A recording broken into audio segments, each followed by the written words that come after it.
இதுதான் site. So இதுதான் site. ஒரு 30லேருந்து 50 சென்ட் கொடுத்துறாங்க. நமக்கு 30 சென்ட் வேணாலும் வாங்கிக்கலாம், இல்லை ஒரு 50 சென்ட் வேணாலும் வாங்கிக்கலாம். ஸோ மினிமம் 30 சென்ட் தராங்க. ஒரு 10 தென்னை மரம் இதில் வரும். பின்னாடி பவுண்ட்ரி வந்து பார்த்திங்கன்னா அந்த வாழை மரம் இருக்குது பார்த்திங்களா, அது வரைக்கும் பின்னாடி பவுண்ட்ரி. ஸோ இதில் 50 சென்ட்டுக்கு எவ்வளோ ஃப்ரண்டேஜ் வருதோ அது வரைக்கும் கட் பண்ணி கொடுத்துறாங்க. ஸோ இந்த ரோடு வந்து டுவர்ட்ஸ் வந்து திருக்கழுக்குன்றம் போகிற ரோடு. நம்ம இந்த ரோட்டில் போனால் நமக்கு வந்து அனுபவம் அப்படி ஈஸியாக போய் கனெக்ட் ஆகும்.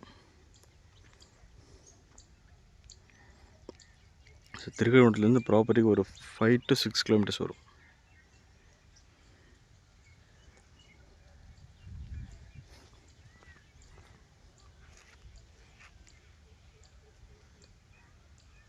சவுத் வெஸ்ட் ஃபேஸிங்கில் வரும். அது புஞ்சை லேண்டு ஒரு 50 சென்ட்.